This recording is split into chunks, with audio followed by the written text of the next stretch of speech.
बोलते मेरा बात समाप्त करता हूँ। धन्यवाद। श्री मुलायम सिंह।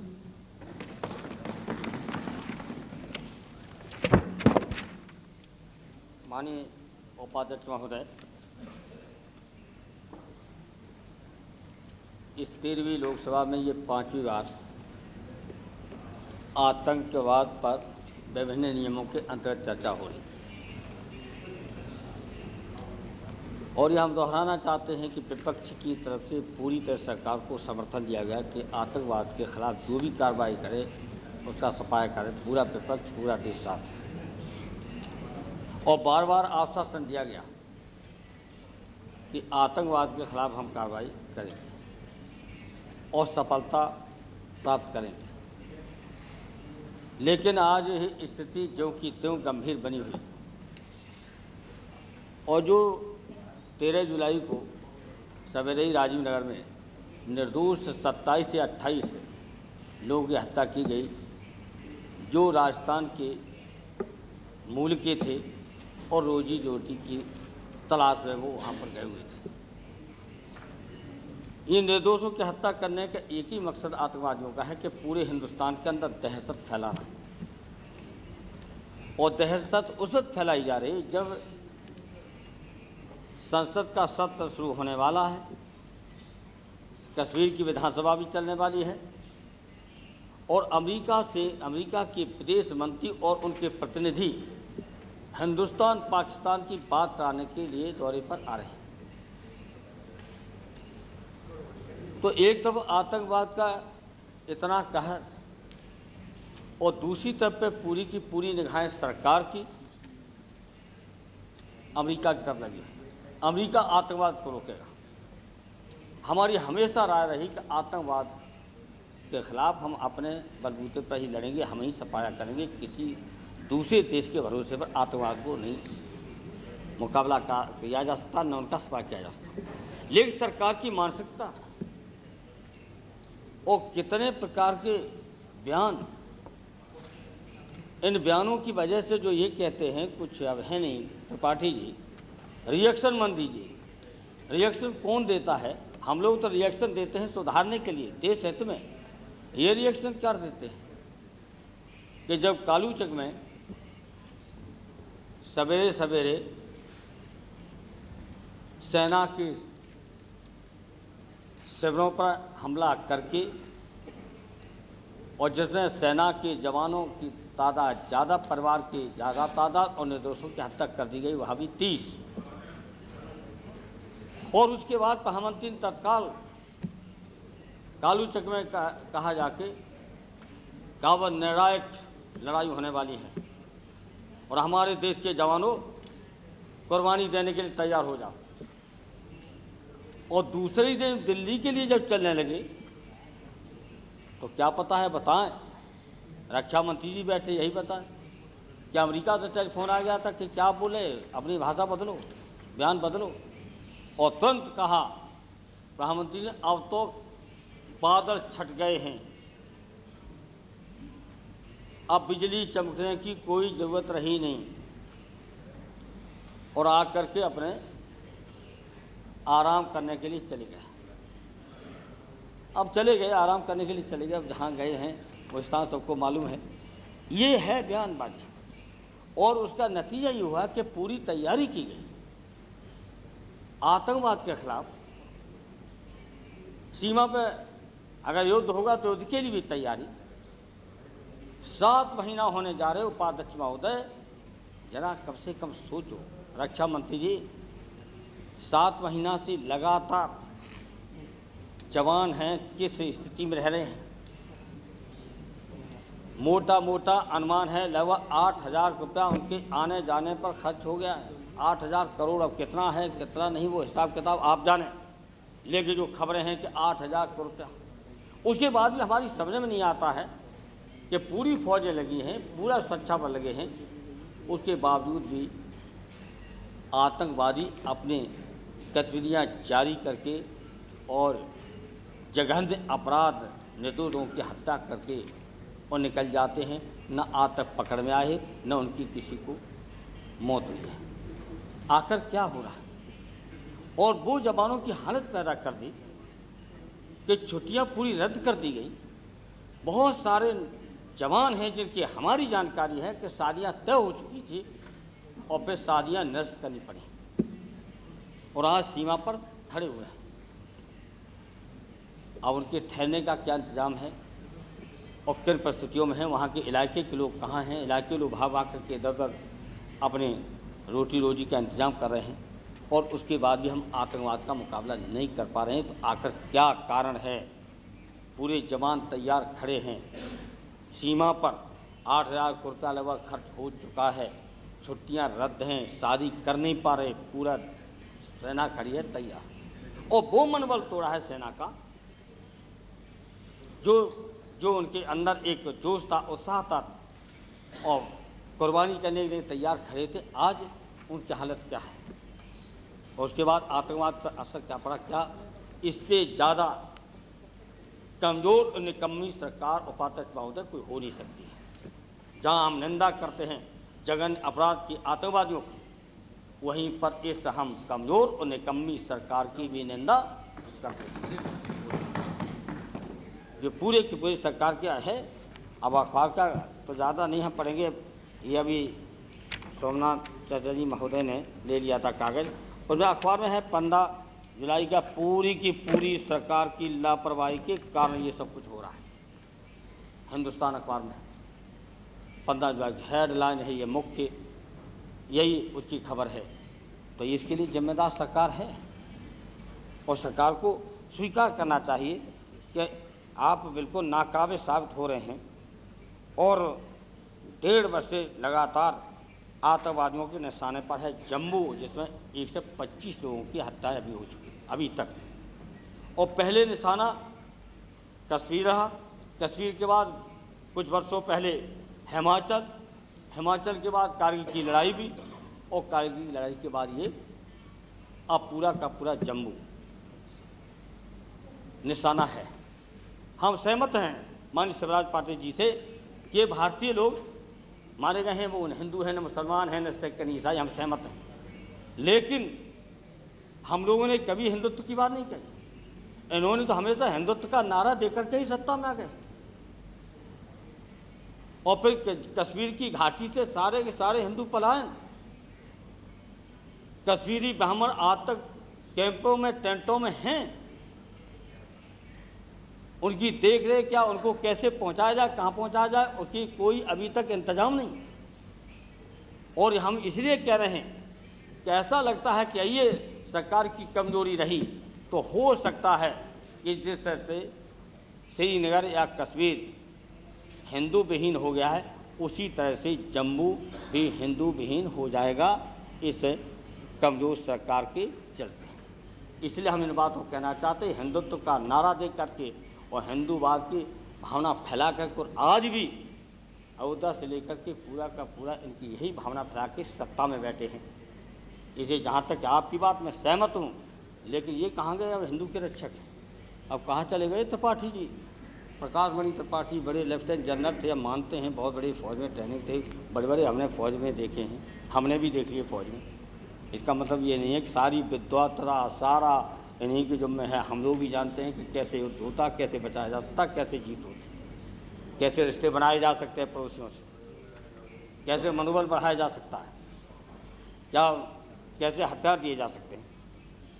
अरे उपाध्याय जी घड़ी अगर देखना चाहते हो, अभी तो हम अभी ख़त्म कर दे रहे। नहीं तो तब ठीक है हम यदि अभी रोक देंगे तो आपकी बात तो माननी पड़ेगी। तो आप लीजिए। अब आपके सामने हम ये कहना चाहते हैं कि किस तरह के बयान हुए। प्रधानमंत्री ने निराशा भाव में एक दिन कह भी दिया कि 13 दिसंबर को जब संसद पर हमला हुआ था, तभी हमें पाकिस्तान पर धावा बोल लेना चाहिए था, धावा बोल देना चाहिए था, धावा शब्द इस्तेमाल किया था। हम इस बात को इसलिए संदर्भ ले रहे हैं। फिर उन्होंने कहा कि हम अंतर्राष्ट्रीय दबाव में ऐसा नहीं कर सके। तो उपाध्यक्ष महोदय, हम ये कहना चाहते हैं, इसका संदर्भ हमने इसलिए दिया है कि देश का हित अंतर्राष्ट्रीय हित के लिए कैसे कुर्बान किया जा सकता है, ये माननीय प्रधानमंत्री जी स्वयं कह रहे हैं। ये है सवाल, इसलिए हम इस बात को कहना चाहते हैं। हमारे देश का हित किस तरह से अंतर्राष्ट्रीय हित के लिए कुर्बान किया जा सकता है, यह है सरकार। यह देशभक्त ये कहा करते थे जो राम मंदिर के यानी क्या क्या नहीं, वो देशभक्त नहीं हैं, क्या क्या उन नारों का हमने सुना है, झेला है, हमने हमारे खिलाफ पर्चे छपे इसलिए हमने झेला। इसलिए हम कहना चाहते हैं कि ये देश हित किस तरह से कुर्बान कर सकते हैं अंतर्राष्ट्रीय समूह को खुश करने के लिए, यह है देशभक्ति। हम इस जानबूझ के इस बात को कह रहे हैं। आपको हो सकता है कट शब्द है, लेकिन कहते हैं हम अंतर्राष्ट्रीय दबाव में झुक गए हैं, राष्ट्र हित को बलिदान करके अंतर्राष्ट्रीय हित में आप झुक गए। अब 19 जुलाई को दहशत है, 19 जुलाई से अमरनाथ यात्रा फिर शुरू होने जा रही है। गत वर्ष आपने कहा कि हम पूरी सुरक्षा का प्रबंध करेंगे, लेकिन 1,80,000 तीर्थयात्रियों में से आधे से ज़्यादा सुरक्षा के अभाव में खतरा समझ करके वापस लौट गए। आप तीर्थ यात्रा भी अमरनाथ की नहीं करा सकते। कहाँ आप आतंकवाद से कहाँ कमज़ोर करे, आतंकवाद का कहाँ मुकाबला कर रहे, हमें बताना चाहिए कि आतंकवाद का मुकाबला कहाँ कहाँ करके और क्या क्या किया। और अब 14 अभियान किस तरह क्या थे, 14 जुलाई को उपाध्यक्ष महोदय किस तरह भ्रमित किया जा रहा है। 14 जुलाई को अब और प्रधानमंत्री जी गृहमंत्री भी हैं, जब पत्रकार पूछते हैं, अखबार वाले पूछते हैं क्या इसमें पाकिस्तान का हाथ है, तो वो कहते जब तक पूरी, गृहमंत्री जी कहते जब तक पूरी जांच नहीं हो जाएगी तब तक हम कुछ भी नहीं कह सकते। और रक्षा मंत्री चले गए, रक्षा मंत्री जी और कश्मीर के मुख्यमंत्री फारूक अब्दुल्ला की बोलती बंद। और विदेश मंत्री के राज्यमंत्री दोनों कहते हैं इसमें पाकिस्तान का हाथ है। प्रधानमंत्री की बोलती बंद इस संबंध में कि किसका हाथ किसका नहीं। अब सोचिए कि सर्वोच्च पदों पर बैठे प्रधानमंत्री, डिप्टी प्रधानमंत्री, प्रधानमंत्री, गृह मंत्री, रक्षा मंत्री और विदेश मंत्री, चारों के बयान अलग अलग। कितना संवेदनशील है, हमारे देश की रक्षा का सवाल है, उस पर सरकार की एक राय नहीं, सरकार एक मत की नहीं, एक निर्णय साथ साथ नहीं ले सकते हैं। ये कमजोरी सरकार की है। जबकि हम पूरी तरह सारे के सारे विपक्ष साथ है, जनता साथ है, फौज साथ है, उसके बाद भी आखिर क्या वजह है। और चार चार बयान अलग अलग, बताएं कि किसका बयान सही है। उपाध्यक्ष महोदय, अब कितना ऐसा संवेदनशील मौका है। प्रधानमंत्री जब ये लखनऊ गए और तुरंत कह दिया कि कश्मीर के चुनाव की संध्या पर भी राष्ट्रपति शासन लागू किया जा सकता है। क्या ये शांति रह सकती है कश्मीर के अंदर? एक तो वहाँ पर दुर्दशा बनी हुई, आज़ादी के बाद कश्मीर को मिला क्या है? क्या कश्मीर के लोगों को आने जाने का रास्ता है? क्या कश्मीर के लोगों को रोज़गार दिया गया? क्या कश्मीर के लोगों को शिक्षा दी गई? या अभी निश्चय नहीं है? या आज वहाँ जितनी नौकरियों में लोग हैं, कितने लोग किस कहाँ के हैं, कितने कश्मीरी हैं? क्या बैंकों का लेन देन 13-14 साल से क्या बंद नहीं है? कोई विकास है नहीं, सारा का सारा अभाव। और आपकी जाने कहाँ योजना जा रही, कहाँ खर्चा हो रहा है? कश्मीर ज्यों का त्यों तबाह। जिस कश्मीर ने हमारे भारत के साथ रहना पसंद किया है पाकिस्तान के खिलाफ, उस कश्मीर की दुर्दशा ज्यों की त्यों। क्या इस पर सोचा है कि वहाँ के नौजवानों में क्या भावना पैदा हो रही है? इसके लिए कौन जिम्मेदार है? सरकार की नीतियाँ हैं, आप भी सुधारिए कश्मीर वालों को। हम बार बार कहते हैं कश्मीर की जनता जिसने विश्वास में नहीं, आप विश्वास में लेते फिरते अमेरिका को, इंग्लैंड को, जाने कहाँ का दुनिया में विश्वास ले रहे। कश्मीर की जनता को अकेला विश्वास में ले ले, आतंकवाद खत्म हो जाएगा। अगर कश्मीर की जनता को विश्वास में ले लो तो फिर आतंकवाद खत्म। या अमेरिका, इंग्लैंड या यूरोप के देश आपके आतंकवाद को ख़त्म नहीं कर पाएंगे। अब पता नहीं है कि रक्षा मंत्री जी इनकी नीतियाँ कहाँ बदल जाती हैं, कहाँ किस संस्कृति के थे और क्या संस्कृति वहाँ रक्षा मंत्री होकर के तो कांगार अपनी अपनी रखिए। कश्मीर की जनता को विश्वास में ले रहे थे। 90-89 के बयान भी हमारे पास रखे हुए हैं।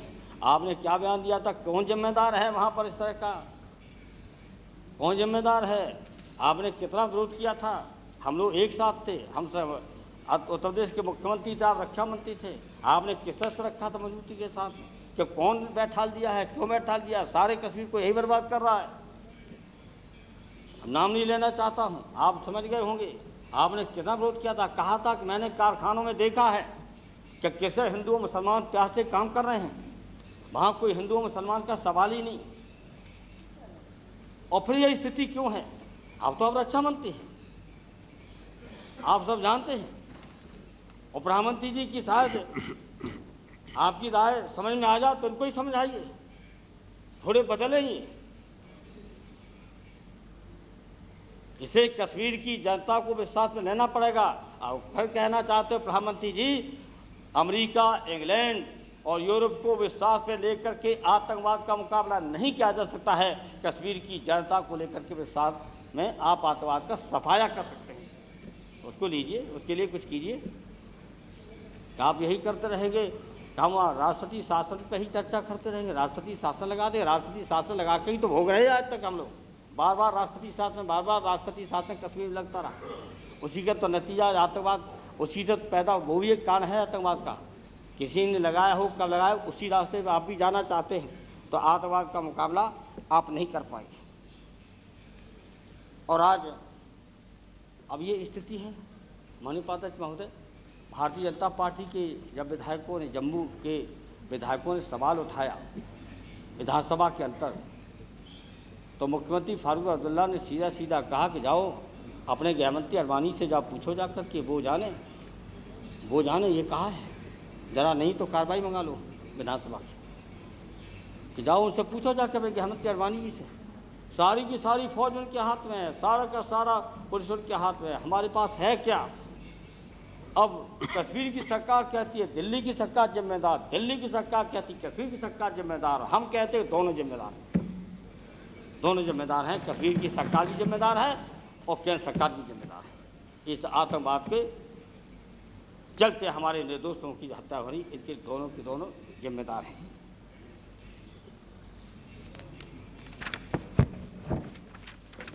अब इस मौके पे इसको आप माननीय सोमनाथ जी ने कहा था कि गृहमंत्री बताएं आपकी राय क्या। मैं जानता हूं कि आप क्या देंगे जवाब। विश्व पर और संघ परिवार लगातार मांग कर रहा है कि 3 हिस्सों में, कभी 4 हिस्सों में कश्मीर को बांट दो। आप यहाँ तो कह देंगे कि हम सहमत नहीं हैं, लेकिन हमारा आरोप है कि सरकार में बैठे भारतीय जनता पार्टी के लोगों का बाकायदा समर्थन है। माना संघ परिवार, विश्व परिषद को अलग अलग कैसे देखा जा सकता है? जन्मानंद जी को पूछिए जो कौन पार्टी के हैं, ये विश्व परिषद के हैं कि नहीं हैं, बजरंग दल के हैं कि नहीं हैं? वो बैठे हैं ये चले गौर परिवार के लोकसभा के मेंबर किसके हैं? विश्व परिषद के हैं। MP हैं सब भारतीय जनता पार्टी के, और उसके लिए कह देंगे संघ परिवार की राय है या विश्व परिषद की राय है, कहीं बजरंग दल की राय है। और बजरंग दल के लोकसभा के मेंबर बैठे, विश्व परिषद के लोकसभा के मेंबर बैठे, और ये संघ परिवार के कहेंगे फख्र करता हूं कि मैं संघ परिवार कर रहा हूं, और हैं हाफ पैंट पहन करके सलामी करते हैं जाके, और फिर कहेंगे संघ परिवार अलग है। कोई अलग नहीं, आपके नियंत्रण में है प्रधानमंत्री जी। हम जानते हैं आपकी ताकत को, हम जानते हैं आपका संगठन पर, संघ परिवार पर, विश्व पर, बजरंग दल पर, सब पर किस तरह से आपका नियंत्रण है। आपके बिना ये कश्मीर को बांटने की बात करेंगे। कश्मीर अगर बांटना चाहते हो तो क्या तरीका है, क्या आपकी योजना है, क्यों चाहते हो, क्या सीधा कश्मीर का पाकिस्तान का, कश्मीर को पाकिस्तान के दरबारे सीधा सीधा भेजना चाहते हो? यही है क्या इसके पीछे मंशा? लद्दाख को इसको बचा करके, जम्मू कश्मीर को बचा करके सीधा कश्मीर पाकिस्तान को देना चाहते हो? वो दो राष्ट्रीय नीति को चलाना चाहते? ये तो शुरू से ही जिन्ना चाहता था कि जिन्ना जो चाहता वही संघ परिवार चाहता है, वही विश्व परिषद चाहती है, यही जिन्ना चाहता था। तो जिन्ना के समर्थक हैं। अब जिन्ना में और आपके लोगों में अंतर क्या है वो भी समझा दिए जब जवाब देते। ये दोनों एक हैं फिर तो, जिन्ना की राय के और संघ परिवार विश्व परिषद एक ही राय के हैं। अगर अलग अलग राय है तो बता दें। और प्रधानमंत्री जी जब गृहमंत्री भी हैं, जवाब दें। हम तो एक राय के मानते हैं, जिन्ना की थे। इसे देश को एक रखना नहीं रख पा रहे क्या आपके लोग समझ बैठे हैं कि सरकार चाहिए किसी भी तरह के देश को एक नहीं रख पा रहे, कश्मीर को नहीं बचा पा रहे? क्या ये संदेश नहीं देश के अंदर जा रहा है? क्या देश को संदेश दे रहे हैं? क्या फौज को संदेश दे रहे हैं? क्या आप जवानों को कुर्बानी देने के लिए तैयार रहने की बात कर रहे हैं? वहाँ कुर्बानी की बात कर रहे हैं, वहाँ संदेश दे रहे हैं कि कश्मीर को हम संभाल नहीं पा रहे, जिन्ना के रास्ते पे जा रहे हैं। इसका उत्तर मिलना चाहिए माननीय गृहमंत्री जी, प्रधानमंत्री जी। और आज यही हम आपसे ज़्यादा नहीं समय लेना चाहते हैं। समय तो मेरा 10 मिनट ही रखा था, लेकिन हम ज़रूर ये कहना चाहेंगे कि हम दोहराना नहीं चाहेंगे माननीय स्वराज पाटिल की बात को और सोमनाथ चटर्जी जी की बात को। हम इतना जरूर कहेंगे कि हम इस घटना की घोर निंदा करता हूँ। जघन्य अपराध है, इनके खिलाफ जितनी कार्रवाई करना चाहते हो कीजिए। उसमें पूरी तरह से हम लोग, हमारी समाजवादी पार्टी और हमारे और विपक्षी सभी दलों के हम साथ हैं, पूरी तरह सरकार के साथ हैं। लेकिन वहीं पर हम अपनी बात खत्म करते हुए जहाँ निंदा उनकी करते हैं, जघन्य अपराध करने वालों, आतंकवादियों की, या पाकिस्तान की प्रायोजित आतंकवाद की निंदा करते हैं, वहीं पर हम पौने इस कमज़ोर और निकम्मी सरकार की निंदा करते हुए हम चाहते हैं कि आप इस सरकार से एक निर्णायक और ठोस निर्णय की हम उम्मीद रखते हुए अपनी बात को ख़त्म करते हैं। श्री जॉर्ज फर्नांडिस।